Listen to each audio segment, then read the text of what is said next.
Subscribe करें हमारे YouTube channel साधना gold को और पाएं वीडियोस सबसे पहले। बेल आइकन दबाना ना भूलें। शादी का अर्थ एक बंधन है, तो लड़कियों को बंधन में रहना चाहिए, आजाद नहीं। और पति पत्नी के रिश्ते बहुत कमजोर होते हैं, इसलिए पति को भी चाहिए पत्नी को भी चाहिए कि इन रिश्तों की मजबूती तभी है एक दूसरे के ऊपर विश्वास करें और उनको अपने विश्वास में रखें।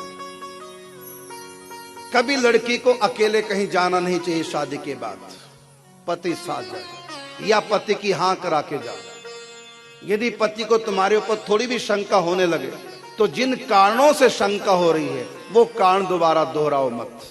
और ये बात केवल लड़की के नहीं, लड़के के लिए भी कहना चाहूंगा, यदि तुम्हारी पत्नी को तुम्हारे चरित्र पे शंका हो रही है, जिस कारण से शंका हो रही है, तुरंत वो कारण खत्म कर देना चाहिए, न कि अपनी सफाई देनी चाहिए। लड़की भी सफाई ना दे, कोई सफाई को मानने को तैयार नहीं। लड़का भी अपनी सफाई ना दे, कोई मानने को तैयार नहीं। जिस कारण से पत्नी को या पति को शंका हुई अपने पति पे या पत्नी पर, उस शंका का निवारण एक ही तरह हो सकता है, उस कारण को, जिस कारण से शंका हुई उस कारण को दोबारा दोहराए नहीं। यही जीवन जीने की कला है। पति में देखो, शादी से पहले अच्छी तरह इंक्वायरी कर लो, लड़की की भी लड़के की भी, अच्छी तरह ठोक बजा लो। एक बार जब शादी होगी फिर तलाक नहीं। पति चाहे पत्नी अच्छी है चाहे बुरी, अब शादी हो गई, उसको निभाना है। हमारे 18 पुराण पढ़ लो, कहीं भी तलाक की बात ही नहीं लिखी है। भली या बुरी, पति भी भला या बुरा, निभाना है। तलाक लेना अपराध है। भारतीय कानून संहिता भले तलाक को अपराध नहीं मानती, लेकिन तलाक अपराध है, चाहे लड़की हो चाहे लड़का। जो भी अपने पार्टनर को छोड़ करके पुनर्विवाह करना चाहता है कोई कमी देख करके, तो ये तलाक लेना अपराध है, पाप है। हमारे यहां तो कहा भला या बुरा जैसा भी है, मेरा पति मेरा देवता है। और इसी प्रकार पत्नी भी भली या बुरी जैसी भी है, मेरी पत्नी मेरी देवी है, घर की लक्ष्मी है, वो निभाना चाहिए। ये हमारा कर्म है। ये बहू नहीं घर में आई, ये हमारा कर्म है। बहू को भी जो सास ससुर मिले, पति मिला, ये उसका कर्म है। अच्छे बुरे जैसे कर्म किए उसके हिसाब से परिवार मिल गया, अब अपने कर्मों को भोगो।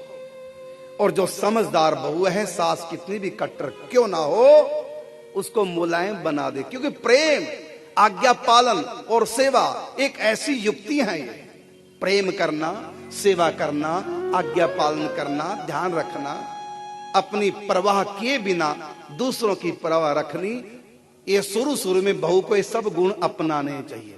भीतर से चाहे सास से वो सड़ती रहे, सड़ते रहो भीतर भीतर, लेकिन बाहर से तो बड़ा प्यार जी जी करके काम लो। मेरा विश्वास और बात सत्य है, यदि बहू प्रारंभ का 1 साल छोटी बन के काट रहे, सेवक बन के काट रहे, वो बहू रानी कल महारानी हो जाएगी। अगर वो पहले दिन अपना अधिकार जमाती है कि पति मेरे हाथ में, अब नचाऊंगी सास को। पति तुम्हारे हाथ में भले क्यों ना हो, सास को तुम नचा ही नहीं सकती, क्योंकि सारी कोठी मकान सास ससुर के नाम है। और मैं कहना भी चाहूंगा सास ससुर को, मोह में इतने अंधे मत हो जाओ। माता पिता को भी कह रहा हूं, मोह में इतने अंधे मत हो जाओ, अपने हाथों को काट डालो। सारी संपत्ति अपने पास अपने नाम रखो, मरोगे सब उन्हीं की है, जीते जी नहीं देना। बड़े बड़े कांड हो रहे हैं, मर गए तो सारे उन्हीं की तो है, और अब भी जीते जी भी वही भोग रहे हैं सुख। इसका क्यों लिखित में दे रहे हो, क्यों अपने हाथ काट रहे हो? बहुएं नचा देती हैं जब सास ससुर के नाम कुछ नहीं होता, पति पे पूरा हक जमा लेती। इसलिए मैं कहना चाहूंगा कि बच्चों के नाम नहीं, जीते जी भी उन्हीं की, मरने के बाद उन्हीं की, भोग तो वही रहे हैं, तो कागजों में क्यों उनका अपने हाथ काट के उनको दो।